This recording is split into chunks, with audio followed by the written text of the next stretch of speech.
Hello, welcome back to my channel. നമുക്കിന്നൊരു അടിപൊളി variety pork വരട്ടി ഉണ്ടാക്കിയാലോ. അപ്പോൾ എന്ന് പറയുക വീഡിയോയിലേക്ക് പോകാം. അപ്പോൾ അതിനായി ആദ്യം തന്നെ 1 കിലോ പോർക്ക് ക്യൂബ്സായി കട്ട് ചെയ്തത് നമ്മൾ കഴുകി എടുത്തിട്ടുണ്ട്. ഇവിടെ നമ്മൾ പോർക്കിൻ്റെ ലെഗാണ് 1 കിലോ മേടിച്ചിരിക്കുന്നത്. വലിയാകുമ്പോൾ കൊഴുപ്പ് കൂടുതലായിരിക്കും, അതുകൊണ്ടാണ് ലെഗ് മേടിച്ചത്. അതിലേക്കായി 1 ടീസ്പൂൺ മഞ്ഞൾപ്പൊടിയും 1 ടേബിൾ സ്പൂൺ ഉപ്പ് കൂടി ചേർത്ത് കൊടുക്കാം. നമുക്കിതിലേക്കായിട്ട് 1 ടീസ്പൂൺ കുരുമുളകും, ഒരു 4-5 ഗ്രാമ്പു, ഒരു 4-5 ഏലക്ക, ഒരു പട്ട കൂടി ചേർത്ത് കൊടുക്കാം. എന്നിട്ടൊരു 1/4 ഗ്ലാസ് ചെറുചൂടുവെള്ളം കൂടി ചേർത്ത് കൊടുത്ത് എല്ലാം കൂടി മിക്സ് ചെയ്ത് കുക്കർ അടച്ച് വെച്ച് ഒരു വിസിൽ വരുന്നവരെ നമുക്ക് ചേർക്കാം. അപ്പോൾ വിസിൽ വന്നിട്ടുണ്ട്, ഇത് നമുക്കത് മാറ്റി വയ്ക്കാം. അടുത്ത ഒരു പാൻ അടുപ്പത്ത് വെച്ചിട്ടുണ്ട്. സ്റ്റവ് ഓൺ ആക്കിയിട്ട് ഫ്ലെയിം നല്ലോണം കുറച്ച് വെക്കുക.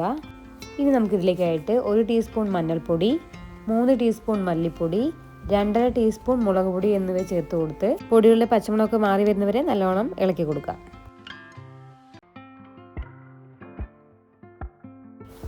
ഫ്ലെയിം കുറച്ച് വയ്ക്കാൻ പ്രത്യേകം ശ്രദ്ധിക്കുക. എല്ലാം നന്നായിട്ട് ഇളക്കി കൊടുക്കാം. പൊടികളുടെ റോ ടേസ്റ്റൊക്കെ ഒന്ന് മാറി വരട്ടെ. ഇവിടെ ഇത് റെഡിയായി വരട്ടെ.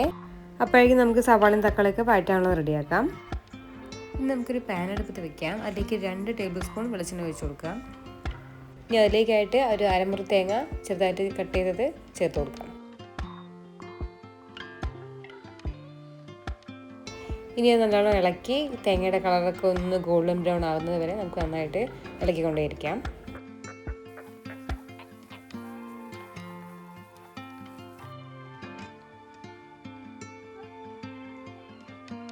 നമ്മുടെ തേങ്ങയുടെ കളറൊക്കെ ഏകദേശം ഗോൾഡൻ ബ്രൗൺ ആയി വന്നിട്ടുണ്ട്. നമുക്കതിലേക്ക് ഒരു വലിയ തക്കാളി ചെറുതായി കട്ട് ചെയ്തത് കൂടി ചേർത്ത് കൊടുക്കാം. അതിനോടൊപ്പം ഒരു സവാള സ്ലൈസ് ചെയ്തത് കൂടി ചേർക്കാം. എന്നിട്ട് അതെല്ലാം ഒന്ന് നന്നായിട്ട് ഇളക്കി കൊടുക്കാം. ചെറിയ തക്കാളി ആണെങ്കിൽ 2 ആയിട്ട് എടുക്കാം. നന്നായിട്ടൊന്ന് ഇളക്കി കൊടുത്ത ശേഷം അതിലേക്കായിട്ട് ഒരു 10 വെളുത്തുള്ളി ചെറുതായിട്ട് കട്ട് ചെയ്തത്, 2 ഇഞ്ച് നീളത്തിലുള്ള ഇഞ്ചി, ഒരു തണ്ട് കറിവേപ്പില കൂടി ചേർത്ത് കൊടുത്തിട്ട് നന്നായിട്ട് ഉടഞ്ഞു വരുന്നവരെ എല്ലാം ഒന്ന് നന്നായിട്ട് ഇളക്കിക്കൊണ്ടേയിരിക്കാം.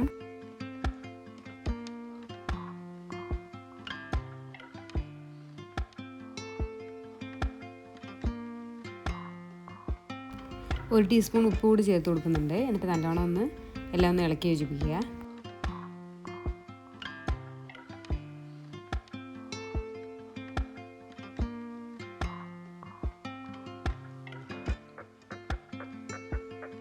ഇതൊന്ന് വെന്ത് വരട്ടെ. അപ്പോഴേക്കും നമുക്ക് പൊടികളൊന്ന് നോക്കാം.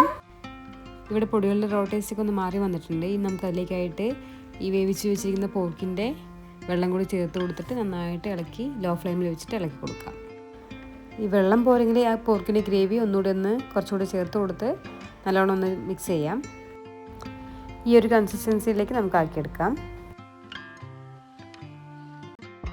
ഇവിടെ നമ്മൾ സവാളയും തക്കാളിയൊക്കെ ഏകദേശം വെന്ത് വന്നിട്ടുണ്ട്. അതിലേക്കായിട്ട് വേണമെങ്കിൽ നമുക്ക് പോർക്കിൻ്റെ ഗ്രേവി കൂടി ഒഴിച്ചു കൊടുത്ത് നന്നായിട്ടൊന്ന് വഴറ്റിയെടുക്കാം.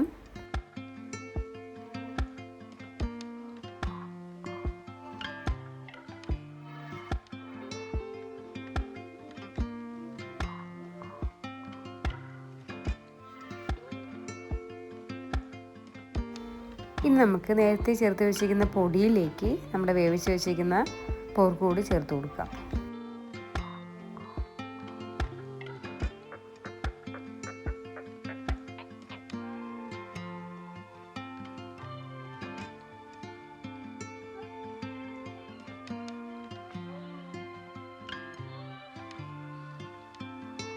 എന്നിട്ട് അതെല്ലാം കൂടി ഒന്ന് നന്നായി ഇളക്കി യോജിപ്പിക്കാം. ഈ സമയത്ത് ലോ ഫ്ലെയിമിൽ തന്നെയാണ് വെച്ചിരിക്കുന്നത്. ഈ ഒരു മസാലക്കൂട്ട് പോർക്കിലേക്ക് നല്ലോണം പിടിക്കുന്ന രീതിയിൽ നല്ലോണം ഒന്ന് മിക്സ് ചെയ്ത് കൊടുക്കാം.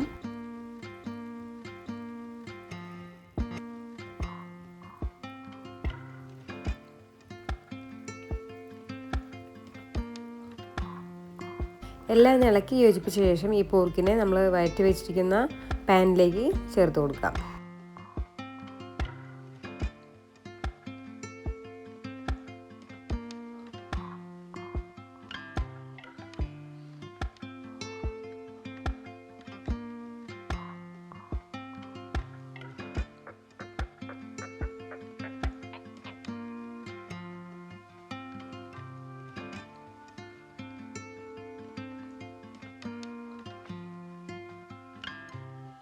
എല്ലാം ഒന്ന് നല്ലോണം മിക്സ് ചെയ്ത് വന്നിട്ടുണ്ട്. ഇനി നമുക്ക് ഫ്ലെയിം ലോ ടു മീഡിയം ഫ്ലെയിമിൽ വെച്ച് മൂടി വെച്ച് വേവിച്ചെടുക്കാം.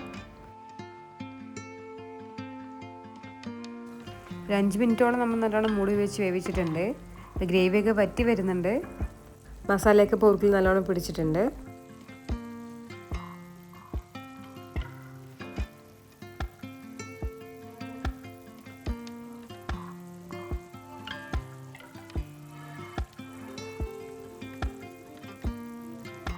ഇനി നമുക്ക് അതിലേക്കായിട്ട് ഒരു 1/2 ടേബിൾ സ്പൂൺ കുരുമുളക് പൊടി കൂടി ചേർത്ത് കൊടുത്ത് നല്ലോണം മിക്സ് ചെയ്യാം.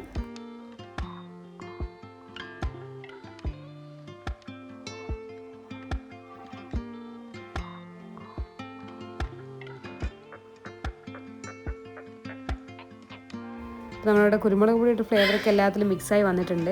ഇനി നമുക്ക് ഫ്ലെയിം ഓഫ് ചെയ്യാം. ഫ്ലെയിം ഓഫ് ചെയ്തതിന് ശേഷം 2-3 മിനിറ്റ് നേരത്തേക്ക് ഒന്ന് അടച്ചു വയ്ക്കാം. അപ്പോൾ നമ്മുടെ സ്വാദിഷ്ടമായ പോർക്ക് വരട്ടിയത് ഇവിടെ റെഡിയായി വന്നിട്ടുണ്ട്. ഇത് നമുക്ക് ചൂടോടുകൂടി തന്നെ സെർവ് ചെയ്യാം. അപ്പോൾ വീഡിയോ ഇഷ്ടമായാൽ ലൈക്ക് ചെയ്യുക. നിങ്ങളുടെ വിലപ്പെട്ട നിർദ്ദേശങ്ങളും അഭിപ്രായങ്ങളും കമൻറ്റ് ബോക്സിൽ അറിയിക്കുക. അപ്പോൾ അടുത്തൊരു വീഡിയോയുമായി വീണ്ടും വരാം. Thanks for watching.